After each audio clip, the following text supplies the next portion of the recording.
Want to know how we could easily slide into a civil war? Stay tuned, because it could happen. How could a civil war start? Great question. To understand that, we need to first believe that Biden is definitely our next president. Because he is, right? Emotionally speaking, yes, he is. But legally speaking, no. No, he is not. Not at all. It's a no, even though the mainstream media, the social media giants, and Google have all announced to the public that Biden has won, and they're continually reinforcing it. While legally speaking, court proceedings and legal challenges continue with the alleged voting irregularities with the actual election and the actual results. Not to mention the automatic recounts that are happening in some states just because the results were so close. It's the law. But here's a fact that the fact checkers will fact check is false. In truth, the media doesn't have any authority over the election or in determining who the winner of the election is. They just have tremendous authority over how you perceive the election, because whoever controls the narrative controls the people, that kind of thing. So, here's how a civil war could break out because of all this. Unless you've been living under a soundproof rock, you'll know there was an election. Your results are going to be one of basically two choices. Either Trump or Biden wins. People vote. Whoever gets the most electoral votes wins the election. Simple-ish. Then a few days after the election, while the official vote counts, recounts, and lawsuits were still going on, the Associated Press announced Joe Biden as the winner of the election. So it's happy days for a lot of people who did not like Trump.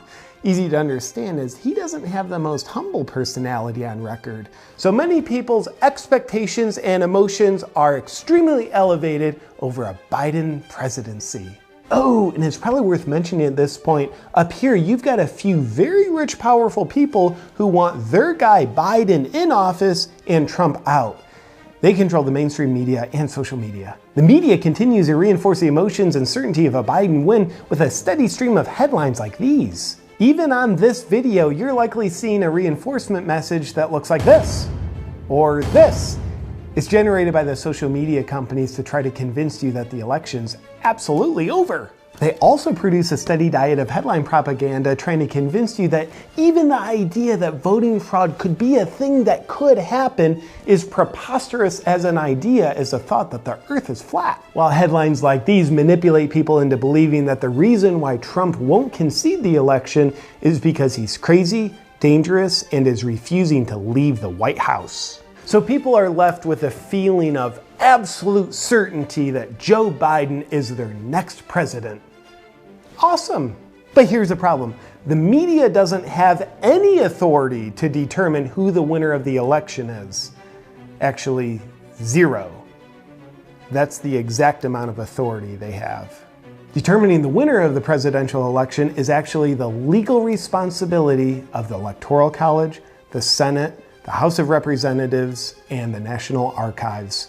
Not the media. This is something other countries see very clearly, while our media seems to be clouding our vision. So it's these guys who are legally entrusted to determine who the winner of the election is after a fair and accurate vote count, which currently has a number of lawsuits, legal challenges, and recounts going on, which have to be resolved before a winner can be announced. Now you might say, well, I don't like Trump, and his side can't just declare there's voting fraud and get those votes thrown out. And that's correct.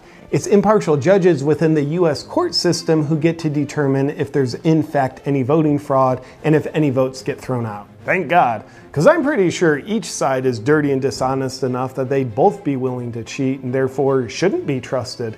That's why we have the justice system, which is presumably the only thing in this scenario that is trustworthy. As the legal proceedings, proceed in determining who the legal winner of the election is, it's very possible the courts and electoral college, etc., will determine Joe Biden is the winner of the election after all fair votes are counted and any fraudulent votes are thrown out. That's totally cool.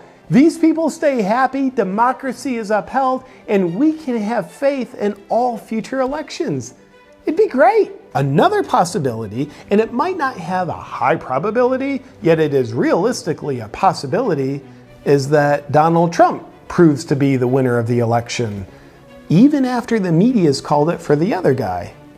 It's happened before. If Trump wins, then you have a very sad group of people over here instantly turn happy and probably act like jerks to the other side. Let's just be real. Yet democracy is upheld and we can have faith in all future elections. But remember these people over here? What happens to them if they find out Trump is the legal winner of the election after many weeks of believing and feeling with absolute certainty that Biden has won the election? Answer? Emotional hysteria, and they won't believe the real election results. If this proves to be the case, Trump wins and that's the reality, do you see how far from reality these people have been led by the media? The larger the divide, the more tension there is to erupt. And this is a very large divide. Think of it this way. What happens when you give a child a toy? They love it, right? But then what happens if you take that toy away? Because the child believed it was their toy, they feel as though you've wronged them. So they're willing to explode with emotional hysteria and destroy the house.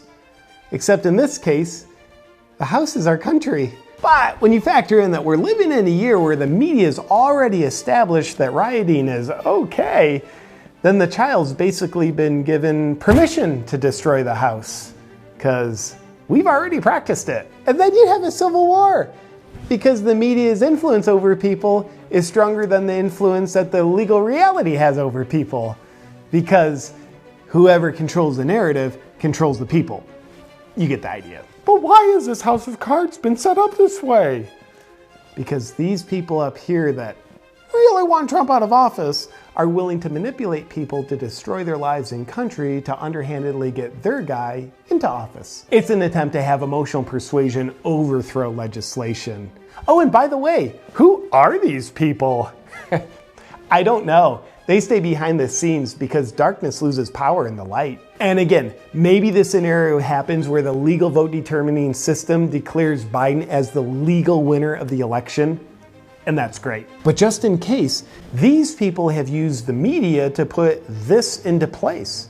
It's kind of like saying, I hope we win, but if we don't, we'll have this in place so we can win even if we don't. Hashtag rioting, hashtag civil war. Oh, it's also illegal to incite riots, but these guys are kind of above the law, as you can see here, so I don't think we have to worry about them getting caught. But this orchestrated mess of a civil war can only happen if you let the media do your thinking for you. If you truly think for yourself, then the highly charged emotional hysteria needed to create rioting in a civil war simply won't build up inside of you. Instead, you'll have peace inside you and you'll be contributing to a better world. Whoever controls the narrative controls the people, unless the person chooses to control their own narrative, which you can do. Just something to think about. Oh, hey, this just in, and spoiler alert, everything I just said has been fact-checked as false. Great.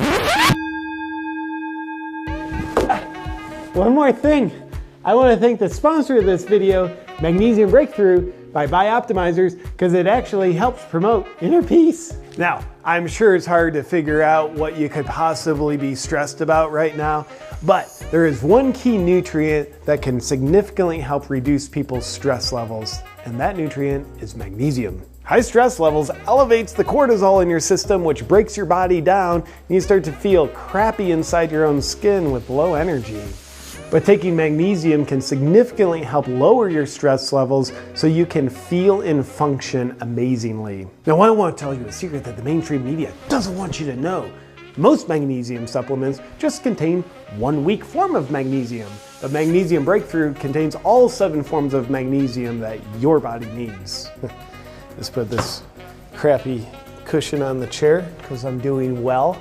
If you want to join me in using Magnesium Breakthrough to lower your stress levels so you can feel and function your best, just go to magnesiumbreakthrough.com/JP to get yours.